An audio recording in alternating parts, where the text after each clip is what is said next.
Good afternoon students, and now we are going to start with the next topic from chemical kinetics, and that is effect of temperature on rate of reaction. तो what is the effect of rate of temperature on rate of reaction? ये मैंने आपको एक general वे में बताया था कि generally जब हम किसी रिएक्शन के टेम्परेचर को 10 डिग्री से इंक्रीज कर देते हैं तो वो रिएक्शन का जो रेट है वो डबल या ट्रिपल हो जाता है. ठीक है, इसी चीज़ को मैक्सवेल जो रिलेशन है मैक्सवेल ने ग्राफिकली रिप्रेजेंट करने की कोशिश की, और ये वही ग्राफ है जो आप बोर्ड पर बना हुआ देख सकते हैं, जिसमें एक तरफ वाई एक्सिस पे मैंने लिया है फ्रैक्शन ऑफ मॉलिक्यूल्स और एक्स एक्सिस के ऊपर प्लॉट किया है काइनेटिक एनर्जी को.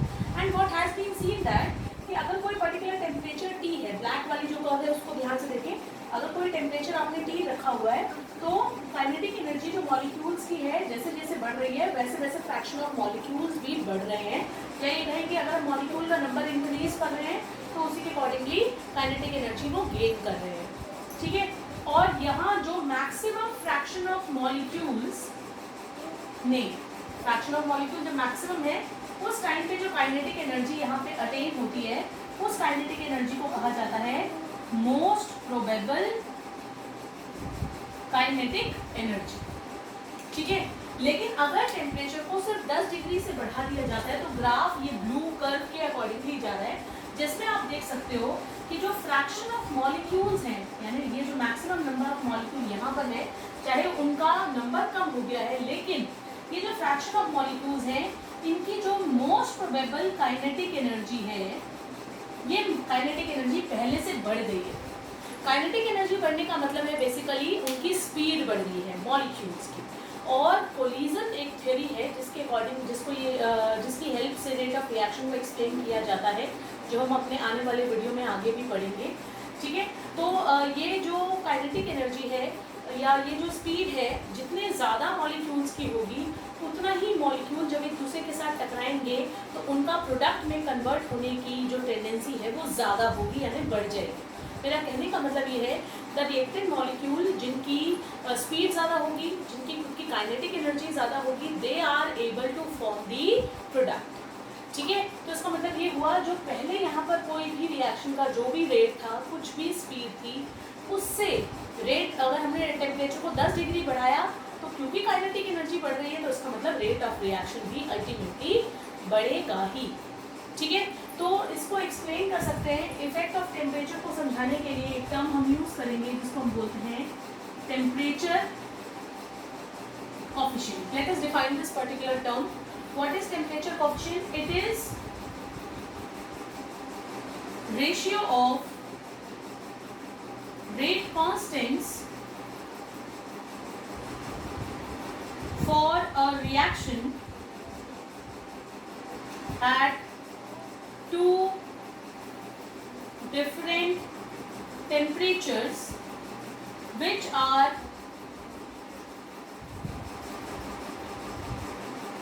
having difference of 10 degree. यानी कि टेम्परेचर कोएफिशिएंट क्या है?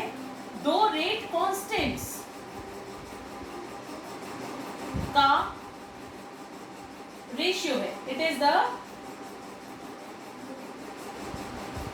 Ratio of rate constants. ठीक है, और एक ही रिएक्शन के लिए, अलग अलग रिएक्शन के लिए नहीं लिख रहे, एक ही रिएक्शन के लिए एट टू डिफरेंट टेम्परेचर. एक का टेम्परेचर हम रख लेते हैं टेम्परेचर T और दूसरे का टेम्परेचर हो जाएगा T+10.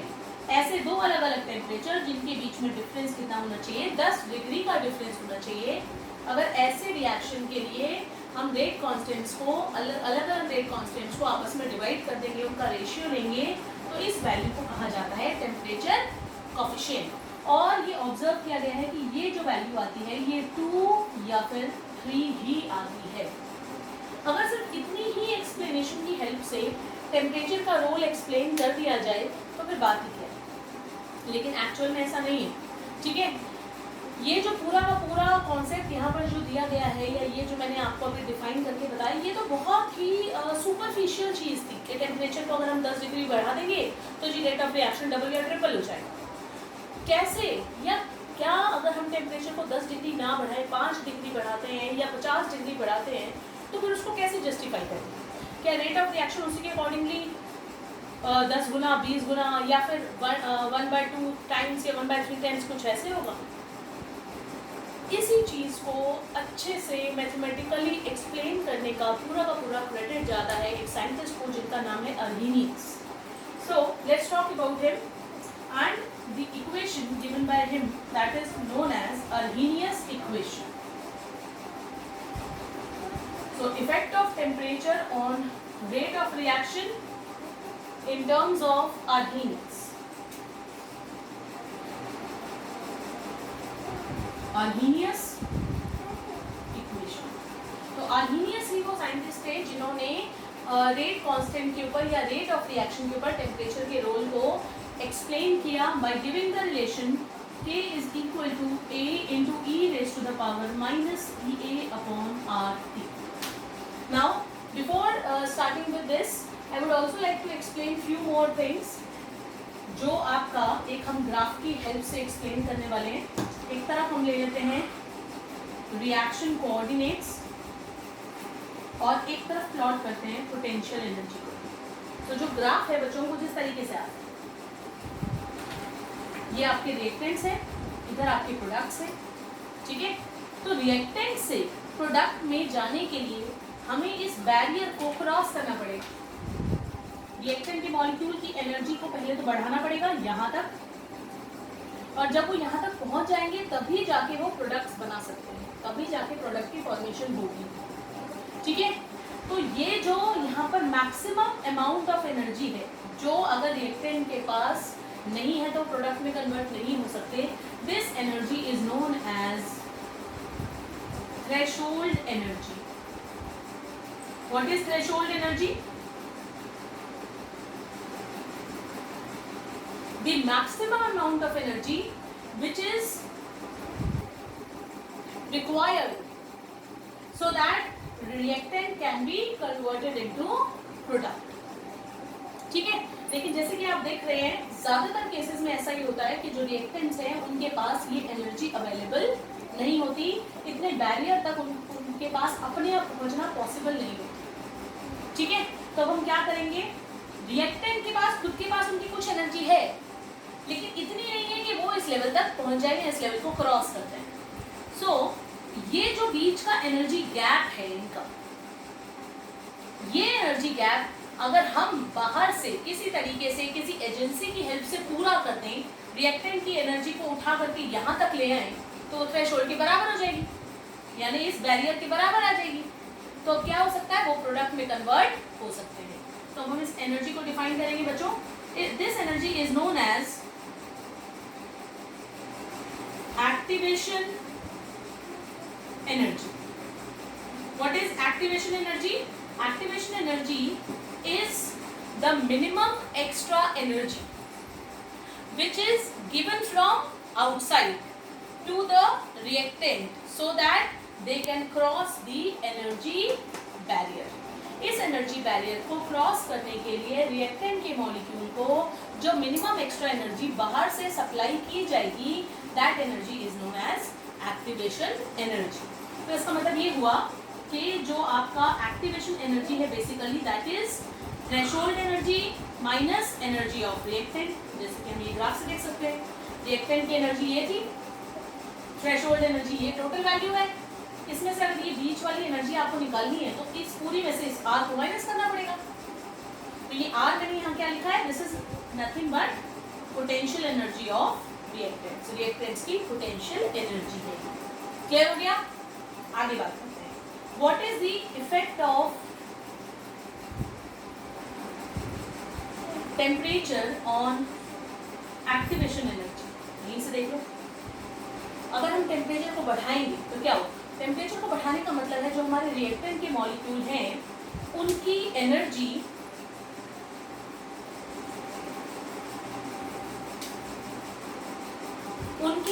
राइज कर जाएगी. क्योंकि अभी हमने थोड़ी देर पहले बात की थी, अभी देखा था ग्राफ में, टेम्परेचर बढ़ाने से मॉलिक्यूल्स की एनर्जी बढ़ती है.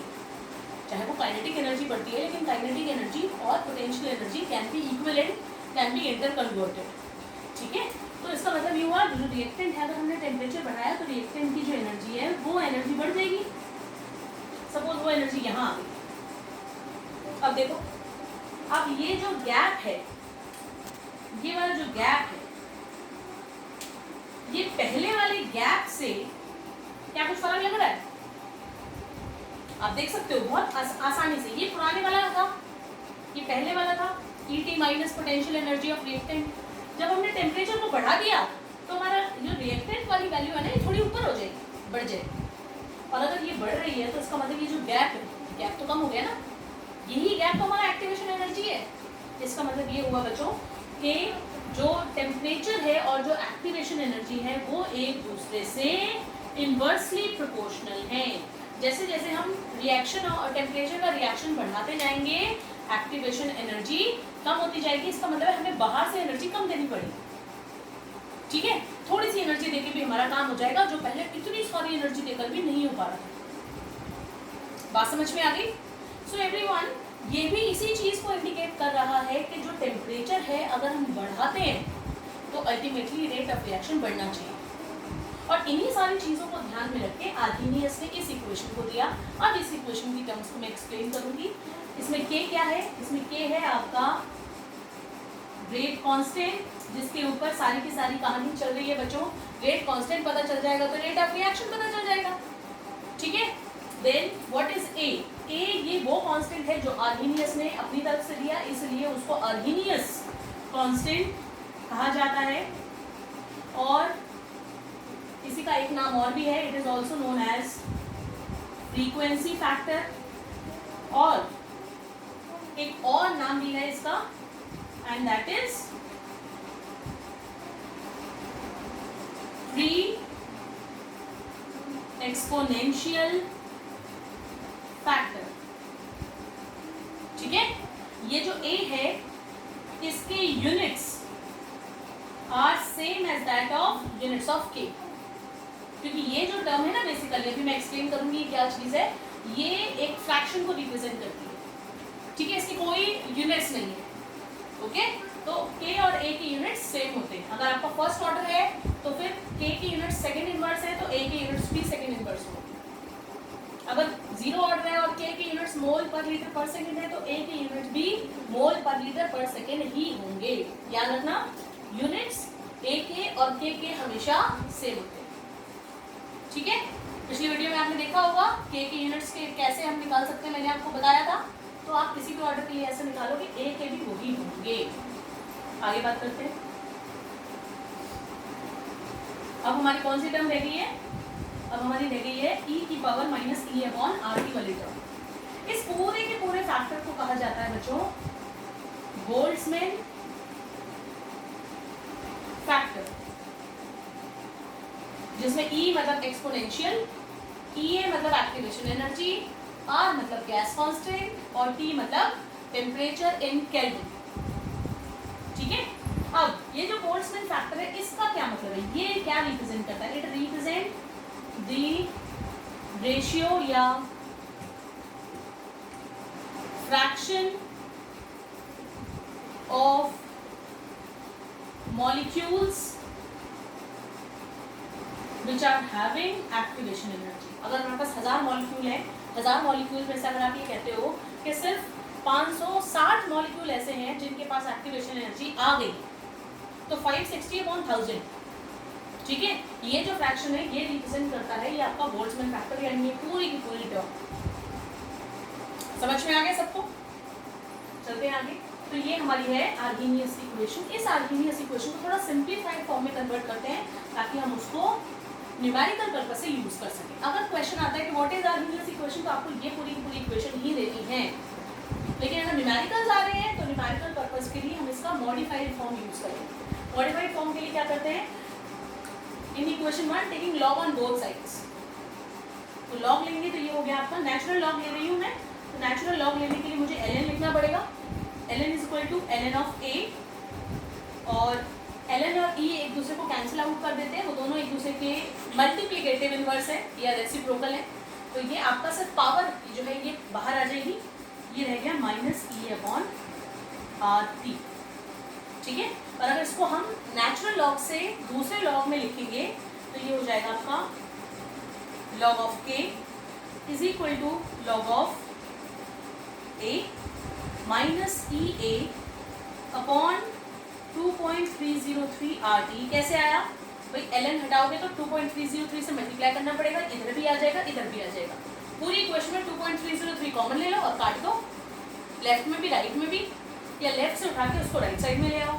तो यहाँ वाला 2.303 इसके नीचे वाले 2.303 से कट जाएगा और यहाँ 2.303 आ जाएगा। ठीक है, so this is one modified form of Arrhenius equation जो आपको न्यूमेरिकल में यूज करनी पड़ेगी। टेम्परेचर केल्विन में रखना है, आर की वैल्यू 8.314 जूल पर केल्विन यूज करोगे। एक्टिवेशन एनर्जी आपको दिया हुआ होगा, ए की वैल्यू आपको दी हुई होगी तो के निकल जाएगा, या फिर के दिया होगा ए दिया होगा, आर टी आपको पता है तो ये निकल जाएगा। कोई भी आप एक वैल्यू यहाँ से निकाल सकते हैं। ठीक है, अगर दो अलग अलग टेम्परेचर है सेम रिएक्शन के लिए T1 एंड T2 तो फिर कांस्टेंट भी दो आ जाएंगे, K1 एंड K2, लेकिन आर्हीनियस कांस्टेंट एक ही रहेगा क्योंकि इक्वेशन एक ही है। कांस्टेंट क्या होगा, ए दोनों। ठीक है, तो इक्वेशन कैसे बन गई,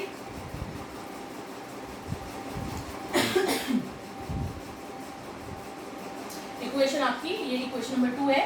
इक्वेशन 2 को पहले एक बार T1 के लिए लिख लेते हैं, फिर एक बार T2 के लिए लिख लेंगे। तो ये बन गया log of K1 is equal to log A minus E A upon 2.303 RP1। अब इसी तरह से T2 के लिए भी लिख सकते हैं, तो T2 के लिए भी लिख लेते हैं log of K2 is equal to log A. मैंने आपको बताया ए सेम रहेगा, एक्टिवेशन एनर्जी भी सेम रहेगी क्योंकि रिएक्शन आपकी वही है। ठीक है, minus E A upon 2.303 RP2। समझ में आ गया। अब अगर T1 से T2 की वैल्यू ज्यादा है तो रेट कांस्टेंट भी बढ़ जाएगा, K1 छोटा हो जाएगा और K2 बड़ा। सो इन दिस वे इक्वेशन 3 और इक्वेशन 4, डिवाइडिंग इक्वेशन 4 बाय 3। ठीक है, उनको डिवाइड नहीं करना है, बेसिकली सब्ट्रैक्ट करना है। इक्वेशन 4 माइनस इक्वेशन 3, तो इक्वेशन 4 और इक्वेशन 3 को सब्ट्रैक्ट करोगे तो ये हो गया log of K2 minus log of K1, जिसको इकट्ठा करके ऐसे कुछ लिखा जा सकता है log of K2 upon K1, log का रूल है। ठीक है, इन दोनों को माइनस करोगे तो कैंसिल हो जाएंगे, खत्म। इन दोनों को माइनस करोगे तो ये नेगेटिव टर्म है, ये पॉजिटिव हो गई, नेगेटिव माइनस नेगेटिव करते हो, e अपॉन 2.303 ले लो कॉमन, बाहर आ गया। अंदर क्या बचा, अंदर बचा -1 अपॉन T2 और प्लस के 1 अपॉन T1। ठीक है, कैसे लिख सकते हैं, e upon 2.303 R 1 upon T1 minus 1 upon T2 log of K2 upon K1। ये हो गई आपकी second standard form for of Arrhenius equation for the purpose of numerical. अब आप कहोगे कि क्या ये डेफिनेशन आपको याद करनी है, कोई ज़रूरी नहीं है, लेकिन ये फॉर्मूला आपको याद होना चाहिए। First Arrhenius equation, equation number 1, इसके बाद इक्वेशन नंबर 2 और इसके बाद इक्वेशन नंबर 5। ये आपको तीनों इक्वेशन बाय हार्ट होनी चाहिए, बहुत अच्छे से आपको इसको तैयार करना है। ठीक है, तो बच्चों ये था आर्हीनियस इक्वेशन के बारे में।